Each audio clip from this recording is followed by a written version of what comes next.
Mbote na bandeko balandi bozali kolanda biso partout dans le monde entier.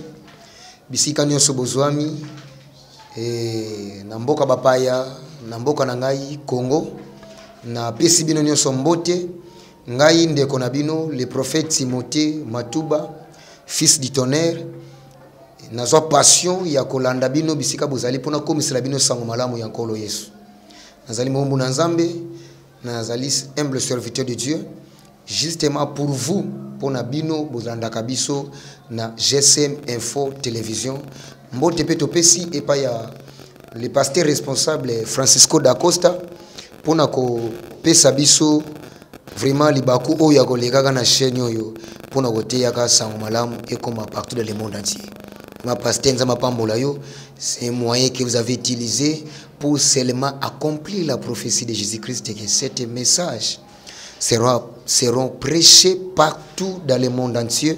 Et voilà aujourd'hui à travers yo pasteur Francisco da Costa ndilo bananzambe mutana Congo Mathieu Lubananzambe et comme bisika nyonso o batu bazali tikanzamba pambola yo.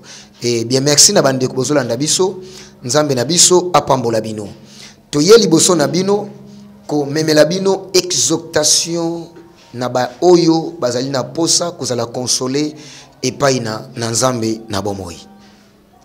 Parce que Christ alobaki qu'il faut que le consolateur vienne. Parce que si je ne m'en vais pas, le consolateur ne viendra pas. Voilà, il était avantageux pour lui que pour nabiso akende pour atteindre la biso monter consoler biso. Ba consoler banani, ba consoler ba affligés. Ceux qui ont le cœur brisé doivent être consolés à travers le Saint-Esprit. Yangono moni na yena liboso na biso na moment oyo koya koyebisa yo moment ya consolation yango yena vie na yo. Qui doit être consolé? C'est celui qui est affligé. Oh azali na mawa, o azali na problème, o azali na pasi. Likambo pasi na motema. Likambo etungisa yo et déranger yo. Il y a des problèmes et matiti na suki ya mutuna yo ibandaki na makolo. Et comme na genou au supporter au résister. Et matina luketu olobina ba makasi na kende. Et matina motema au résister. Likambo ekomi na mutuna yo tina suki na yo olobi a ona koka sute parce que ce likambo ekomi na mutu ekomi mikumba. Mikumba. Alors, mutu azana mikumba, azana posa ba décharger. Alors, lorsque la personne sera déchargée, en ce moment-là aussi, il est consolé. Voilà. C'est pour cela, Yesu azolo bana Matthieu 11, verset 28. Abi, venez à moi, vous tous qui êtes fatigués et chargés, je vous donnerai des repos. Comme tu es là, tu es fatigué de tes problèmes. Tu es chargé de problèmes. Tu es fatigué vraiment. Ta vie a besoin de repos. Tu as besoin d'être consolé. Et Dieu nous a dit, il faut que je m'en aille afin que le consolateur vienne. Et quand il viendra pour consoler les affligés, pour consoler ceux qui ont des cœurs brisés, pour consoler les gens qui ont des problèmes. Voilà, il y avait une famille en Israël. Il y avait une famille, ils étaient à 3. Balinganaki mingi. Bazalaki ndeko mobali moko na bandeko basi mibali. Bazalako fanda malamu balinganaki mingi na libota na bango parce que bazalaka misatu. Alors bazalaki na ndeko na bango moko ya mobali. Azalaki moninga Yesu. Ndeko na bango moko ya mobali azalaki moninga ya Yesu. Azalaki moninga nani? Ya Yesu. Ndeko nani azalaka moninga na yo? Bibelobi, tu dois choisir les bons amis et fuir les mauvaises compagnies. Baninga mabe kima bango. Pona ya malamu. Yo zana baninga banani. Ba mauvaise compagnie tambola na bango, bibelobi kabwana na bango. Qui sont les mauvaises compagnies? Bazaba oyo batinda ko sala makambo mutema ne lingati, c'est-à-dire batindoka ko sala mabe, ba linga ba bebisa yo ba pengwisa ko kumona mabe, bibelobi kabwana bango. La Bible dit cet homme qui était parmi ses sœurs. Ils étaient à 3. Et voici l'homme-là, il a choisi d'être un ami de celui qu'on appelle Jésus-Christ de Nazareth. Azine ami de Jésus. Cela est arrivé, Jésus était absent dans la ville de Bethanie. Jésus était absent à Ketiel Lubananzambe dans la ville Moussous, dans le village Moussous. Et Kokoma, Ndeko abandi malade. Malade mati et mati et mati. Malade bomiye Yendeko Lazare. Ah, frère Lazare a koufi. Bande kone abasi. Abani kolela. Ndeko na bango ya mobali. C'est que bazaki na fier. Munta bundela biso na famille yeyo akei. Munta lobela kabiso yeyo akei. Espoir na bango akufi. Lazare akufi. Lazare wapi akufi? Ndeko. Lazare moninga na Yesu. Lazare camarade à Jésus. Akufi. Qui est Jésus? Jésus est celui qui ressuscite le mort. Jésus est celui qui guérit les malades. Mais pendant le moment, le période de la maladie de Lazare, Jésus était absent. Pendant Lazare a koufi na matanga, Jésus était absent. Et la Bible dit, bakeko kunda Lazare na cimetière. Dans le livre Jean chapitre 11. Soko bandi à partir de 35 bando kitati na se okomona lisolo ndenge ezali.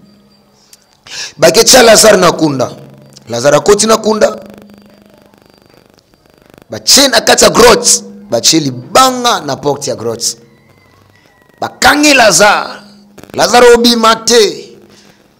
Tomesana ko koma rip. Boswa tombo, c'est-à-dire retour interdit au pays.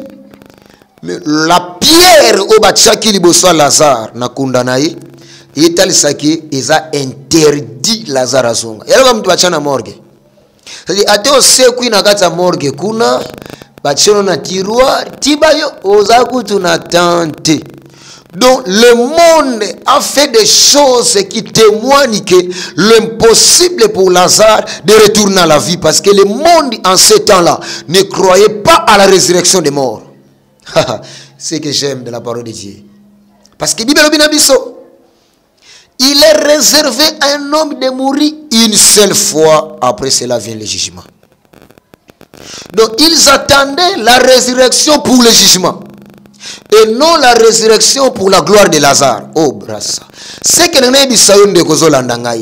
y a la résurrection pour le jugement, il y a la résurrection pour la gloire. Oh. Neko, les amis de Jésus seront ressuscités pour la gloire, mais le non-ami de Jésus seront ressuscités pour le jugement. C'est pour cela il est réservé à un homme de mourir une seule fois. Après cela vient le jugement. Mais voilà ce qui se passe. Lazare est mort. En connaissance de ces gens-là, Nathan Nabango, que quand quelqu'un meurt, il ne peut pas retourner vivant parmi les vivants. Il attend seulement le jugement. C'est pour cela basala batombo, ba cimetière, ba chama banga, ba kunda, ba kangi. Donc ata soki o police solo na yo eko ya place tozate. Ah, mawa pona Lazare. Amia Yesu bakundie. Moninga Yesu bachena kunda. Qu'est-ce qui s'est arrivé? Yesu ami ya Lazare ayena matanga. Tango si bakundi. Donc ayena période oyo trop tard. Espoir est sili. Tikane bisonde kozolanda ngai. Que pendant que espoir esila kana vina yo, nde tango nzamba yaka. Nde tango bato balobi esili to panza matanga, nde tango Yesu ayaka. Sengane bisayo ndeko na ngai, tango mono suki, tango mono makasi esili oko kasute, c'est le moment où Jésus-Christ vient dans votre vie pour changer ton histoire. Toi qui étais humilié, Jésus-Christ veut glorifier ta vie. Toi qui étais abandonné, le Sembabi Lokota, celui qui ramasse des choses dans la boue, veut te ramasser pour te faire asseoir parmi les grands. Toi qui étais malade, Tu étais abandonné comme cet homme-là qui était délaissé devant le piscine de Bethesda parce qu'il manquait l'homme pour l'aider à boire Kinamaï. Mais Jésus vient. Pendant que tu manques, Yesu ayaka pa bato zozanga batu. Na yebisa yo, ozana maladie zozanga batu. Tu as l'argent, tu as tout, mais tu manques la guérison pour ta maladie. Ce que tu manques pour ta vie, cela est Jésus. Ozosanga pona vie na yo ezande Yesu. Ce que ozosanga mbongo, l'or et l'argent appartient à Jésus. C'est que ton argent c'est Jésus. Ce que ozosanga guérison, Jésus Christ de Nazareth est votre guérison. Ce que ozosanga libala, Christ de Nazareth azalibala na yo, azamusala na yo. Donc na ke plus long que le banabiso, azali valeur ajoutée ya vie na yo. Tu peux avoir tout dans votre vie. Mais il faut ajouter Christ afin que ta vie est à la valoriser et pas la battre. Voilà ce qui se passe. Lazare est mort. Premier jour dans le tombeau, Jésus ne vient pas. Deuxième jour, il n'est pas aussi venu. Troisième jour, Jésus a été. La Bible dit la quatrième jour, Jésus a été. Quand il est venu, en commençant d'abord par les vivants, et il va vers les morts. J'ai dit gloire au Seigneur. Dieu te bénisse là où tu es. Tu es sanctifié par la parole que Zoyoka. Et tu es béni. Que mon Dieu t'accorde ce que tu fais dans votre vie à cause de ce que vous écoutez. Parce que la parole de Dieu, sanctifiez-les par ta parole, car la parole de Dieu est la vérité. En écoutant la vérité, vous êtes sanctifiés. Jésus-Christ est venu en commençant par les vivants, le dessert de Lazare. Et le dessert de Lazare, ils ont expliqué à Jésus que ce qui osala qui awa. Donc si tu étais ici, veut dire déjà trop tard pour Lazare. Donc si Jésus-Christ venait que Lazare était mort même chez eux-mêmes, il peut croire à la résurrection. Mais comme déjà si bakundi, déjà trop tard. Laisse-moi te dire, bantera libala na yo, bakunda mbongo na yo, bakunda musala, bakunda visa, bakunda passeport, bakunda mukandano ya pote soki wapi. Il y a un homme qui s'appelle Jésus. Il vient seulement lorsqu'on a intérêt. Aya katango bakundi, petango likambo comme lumba solo, batu bakimi. Jésus aime que tu sois abandonné. Ah, ndeko. Yesu luka bato babandona. Ana posa baba. Donc okoma neta moko boy mutako ya soute là où tu es. C'est là où Jésus-Christ démontre qu'il est l'ami fidèle. L'ami fidèle. Tu peux acclamer là où tu es. Acclamer pour Jésus. Acclamer pour Jésus, acclamer pour Jésus. Il est l'ami fidèle pour les gens abandonnés. Yesu est quatrième jour.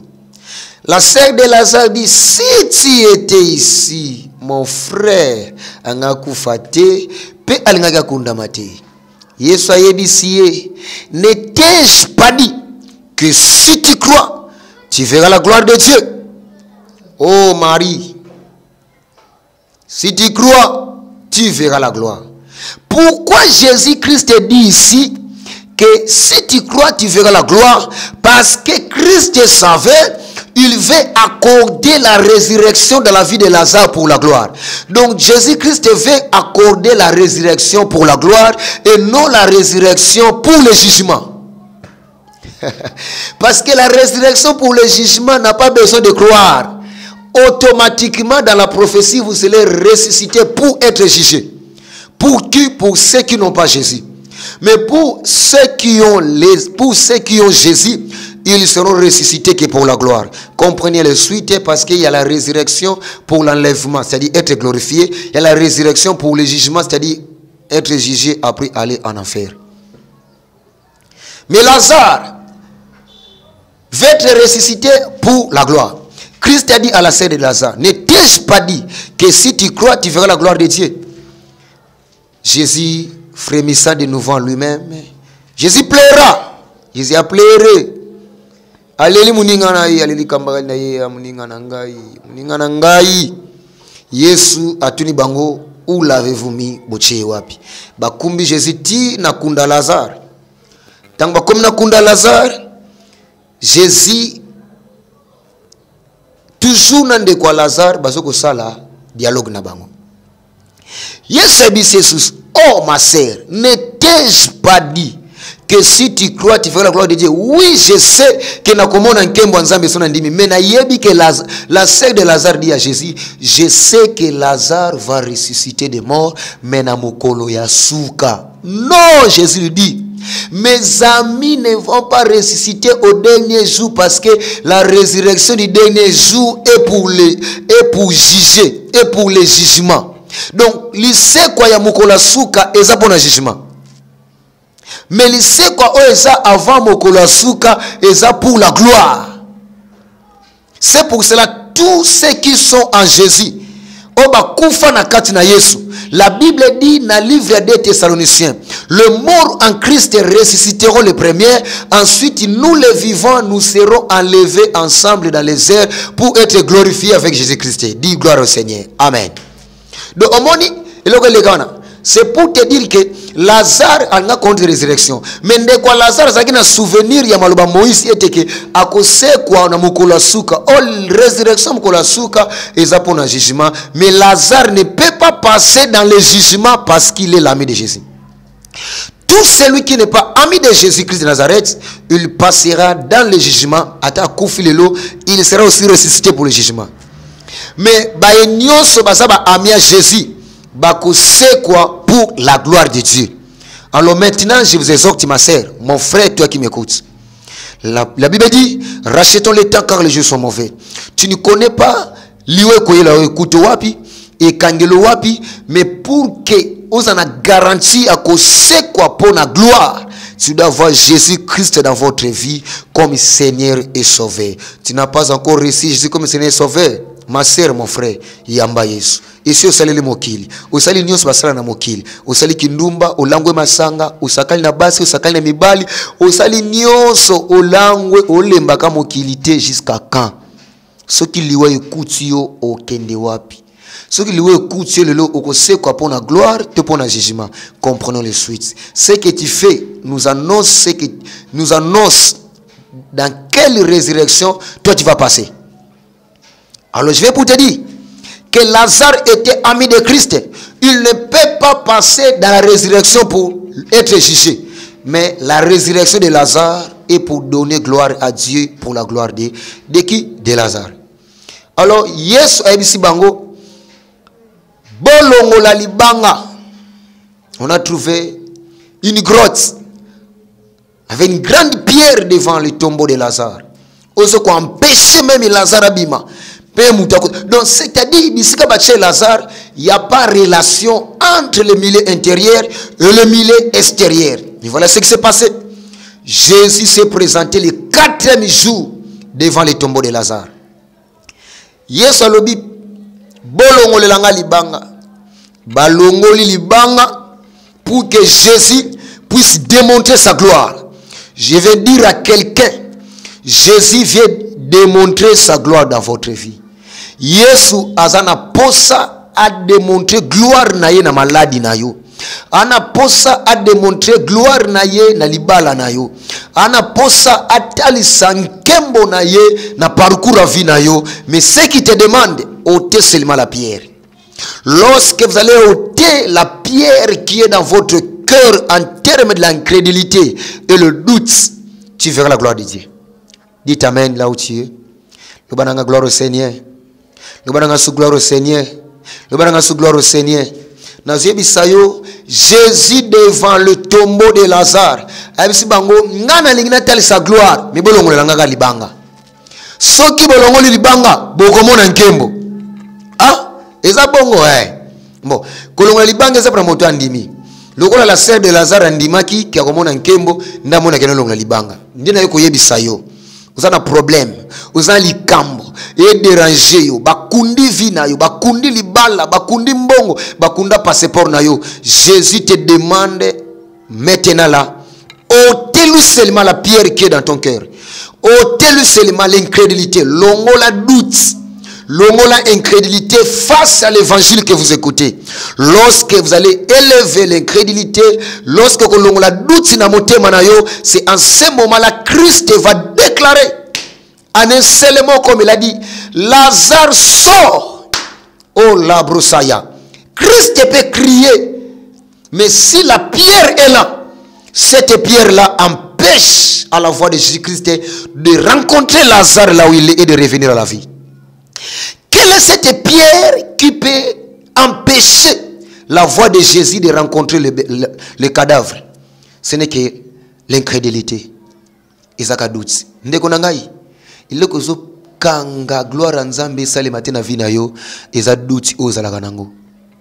Eza incrédulité. Longola l'incrédulité, longola doute. Et sengo na mutu ayoki animi ata amonite. Ndeko ndima nanu ke Yesu abikisaka babeli. Ndima nanu ke Yesu asalaka. Ensuite tu verras la gloire. Otel incrédulité, longola doute na motema na yo, longola incrédulité, ezali libanga oyo ezopekisa. Yesu a telemi. Écoute ce qu'il dit dans l'Apocalypse.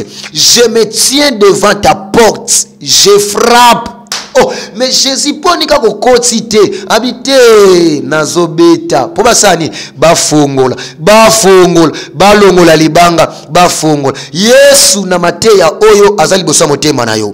Azali bosa vie na yo, azali bosa ndako na yo, libosa commerce na yo, libosa maladi na yo. Azobeta porte, azokotoke pona koyebisa yo ndeko. Alinga kota po apeso guérison za malade. Alinga kota po apeso kimena libala. Alinga kota po akata likambo na yo. Mais alobi nazobeta. Celui qui attend ma voix ouvre la porte. Ndeko longola libanga, longola incrédulité, longola doute na motema na yo. Cela empêche à Jésus-Christ de manifester sa gloire. Et lorsque la pierre a été ôtée, libosa kunda Lazare, Christ a dit Pierre, soki na sambe liboye ezapo batu bayeba ke yo yano la kangai. Christ il est là azali eyano ya biso epai na tata. Neko yebisa yo. Christ a bengi Lazare. Lazare sort. Le mort là où il est. Avec le bananzambe abimi akei. Ceux qui malades ne zoka ba cri même basala nzambe te. Ils apone incrédulité à motema. Tu dois croire à Jésus. Nazo biso yo moto ndimi moma oyo. Yo moto croire no ma oyo. Maladi na obisi ke zali et kitenzo tono na kombo nesmasia. Nazo la Bible dit la parole de Dieu appelle à l'existence ce qui n'existe pas à exister. Voilà, Lazare n'existait plus en termes de vivant. Lazare n'existait plus parce qu'il était devenu un cadavre.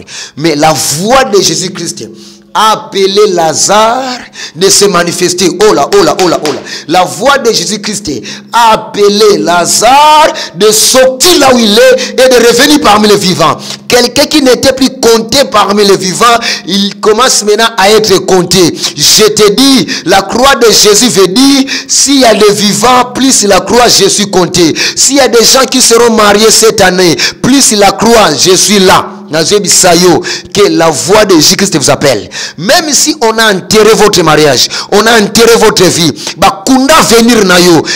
Tu m'écoutes là où tu es, nazo benga lobi na yo de se manifester dans votre vie. Libala na yo eya, mbongo no eya, nyosa yo eya, na kombo na Yesu Masia. Yo moto longole incrédulité, ozana poto zo yo kangai. Izo passeport na kombo na Yesu. Zo visa na kombo na Yesu. Zwa mukanda na kombo na Yesu. Obota kate zwa mabota na kombo na Yesu. Bando kenda poto uzakata musala te zwa musala na kombo na Yesu. Banda okenda fami kutu babosana bakansa kokufa tikana yebisa yo tu as encore la vie, il y a encore de l'espoir pour tout ce qui est en vie. Tikanzamba pambola yo. Lazare a connu la résurrection parce qu'il était l'ami de Jésus. Ya liboso zala ami à Yesu. Qui est l'ami de Dieu? C'est Lazare. Zala ami à Yesu afin que Yesu tant batu ko abandonner yo, batu batika yo, Yesu akoya ko landa yo. Yami bale, tu dois croire. Parce que la foi va exciter Jésus-Christ. Ya okendo ko luka likambo no bisika bakundango. Ola, ola, ola. Yami satu, tu dois ôter l'incrédulité dans ton cœur. Longola doute pe ko banga et croyez que Jésus-Christ a la capacité, a la possibilité, il y a qu'on résoudre les cambonayo à tout ça qui a problème. Ndeko na sanga résoudre les cambonayo. Anga peso solution pour nga peso qui mena cambonaïs. Ozolanda ngai partout, nga sambe la ponayo na ma prière oyo. Oza malade, oza na problème. Oza les kamozo déranger yo, nga sambe la ponayo. Ponga mana prière. Olanda ngai. Nzambe, notre Dieu, Père Père créateur le Tout-Puissant, tous ceux qui m'écoutent là où ils sont, là, partout dans le monde, j'ai pris pour mes frères, j'ai pris pour mes sœurs, j'ai pris pour tout le monde et pour tous ceux qui m'écoutent, que la grâce de Dieu vous accompagne là où tu es. Que la grâce de Dieu vous localise là où tu étais malade. Trouve la guérison au nom de Jésus. Là où tu sentais que des problèmes dans votre vie, recevez la solution au nom de Jésus. Wali kambozo tungisa yo tika kimya nzambe kote na motema na yo nzamba mona yo biskaba kunda likambo na yo esekwa na kombo na Yesu kombo Yesu masia eba na kokango la vi na yo tika Yesu alanda likambo no biskaba kundango ataba kundango na mboka na zamba Yesu azolandango na moma oyo akeko bimisango ayo tikelo yango alizwa mabota na kombo na Yesu zwa visa na kombo na Yesu zwa mukanda na kombo na Yesu zwa voyage na kombo na Yesu zwa passeport na kombo na Yesu bonga na kombo na Yesu zwa musala na kombo na Yesu makambo ne funga makende liboso pambwama. Je prophétise sur toi, toi qui m'écoutes, tika nzambe asala o référence à vie, asala o référence à famille pe environnement na yo, o impacter génération na yo na kombo na Yesu Masia. Nzambe apambola yo, nzambe akangola yo, nzambe abikisa yo. Zala ami ya Lazare, Yesu akolanda yo, akosekusa likambo na yo pona gloire ya nzambe. Voilà, lorsque libala oniko sekwa, tu seras glorifié. Lorsque voyage na yo ko sekwa, tu seras glorifié. Rachetez le temps car les jours sont mauvais. Donnez ta vie à Jésus-Christ car Jésus-Christ revient bientôt pour prendre son épouse qui est l'église. Qu'est-ce que tu attends pour recevoir Jésus-Christ? Que Dieu te bénisse. Que Dieu te bénisse. Si tu attends la voix du Seigneur, n'en dis si ce n'est pas votre cœur. Si tu attends Jésus, n'en dis si ce n'est pas votre cœur. Ouvre ton cœur afin que le roi des rois fasse son entrée. Puis ça me dit, porte et levez vos linteaux pour que le roi de gloire fasse son entrée. Quelle est cette porte-là? Oh, laisse-moi te dire. Il est là, il frappe. Si tu ouvres la porte, il entrera pour toi. Oh, porte, élève ton linteau, afin que le roi de gloire fasse son entrée. Tu as écouté la voix du Seigneur. N'en dis que ce n'est pas ton cœur, mais enlevez l'incrédulité. Longo la kobanga, longo la doute, afin que Jésus entre, qu'il démontre sa gloire dans votre vie, afin que ta vie, ils ont valeur à sika. Nzamba pambola yo. Soyez bénis là où tu es partout le monde. Na komba Jésus-Christ. Amen. Ezaki exhortation na mais la kibiso bana na nzambe bolanda biso partout. Tika nzambe apambola bino. Na komi na suka na linapesa mbote epai na responsable ya chaîne oyo. Papa Francisco da Costa. Nzambe na ngai apambola yo. Nzambe abenganga na musala oyo. Oasalinga ngolu na nzela na yo na te ya lubana nzambe partout le monde balanda ngai. Nzamba pambola o Papa Francisco da Costa. Tana zoli kakaliboso ya shell na yo bisiko zali nazomona musala ozo sala na kati ya royaume de Dieu na kati ya corps du Christ. Tika nzambe apambola yo tuyeko sengo lokomoko. Église biska nazo kamba ya na posa ya biloko pona exercice pona bon fonctionnement ya évangélisation na kati ya musala nzambe. Tu as posé instrument, tu as posé biloko ebele bisiko zali mona déterminé au quoi debiso na nini mena sali mbela o nyoso kozala nango instrument nyoso yebi o kuta nango ke esalaka bien pour l'église tinde la biso e kosunga biso pour l'église biska tozo kamba. Ça fait déjà 3e année de l'église nazali pasteur responsable église prophétique du temps de la fin o ezwami na mboka Congo na capitale ya Kinshasa na commune Anjil quartier 9 avenue Jardinier numéro 18 bis. Parce que kamba église prophétique du temps de la fin naza pasteur responsable mbote na bandeko balandi biso na pisi mbote epai ya ndeko na ngai vraiment aza ndeko na ngai oza sima caméra ndeko na ngai Kubiena Ortega papa na Gracia nzambe apambola yo na musala ozo sala na yoka ka esengo ndenge na yeba yo nazanga na bakambaradi bele me kambaradi oyo o nzamba sali ke na nzela na ye nakutana na pasteur Francisco nzela na ye mokili elanda biso osakili pamboli pona nazala ko yeba na ngate tezo kusala makambo na kibolenge melelo to komi na kati ya musala nzamba pambolo ndeko kuteka na pesi mbote epai ya papa na biso oaza na mboka ya Londres. Papa na biso nzambe apambola yo papa Kams Kamena nzamba apambola yo. Merci beaucoup na bandeko nyonso. Merci epai na Fitir mon épouse mwasi oyo nzambe apesa ngai na kozala na ye ti na lobi kokabola biso, c'est maman Placide Luzolo Mbomba. C'est ma très belle femme, je l'aime beaucoup. Nzambe apambolo. Merci pour nous saluer sala ka côté na ngai, ozaka soin na ngai, o entretenir na ngai, ozotel seja ke lobi ezala munene pona biso. Nzambe apambola yo, nzambe apambola bandeko nyonso balandi biso, apambola ndeko Joel azana mboka France, apambola ndeko Zeda Tenda bisiko zali nzambe apambola yo, bandeko nyonso yo. Merci na bandeko nyonso oyo ya musala oyo ya GSM Info Télévision. Merci beaucoup. Nzambe apambola bino. Amen.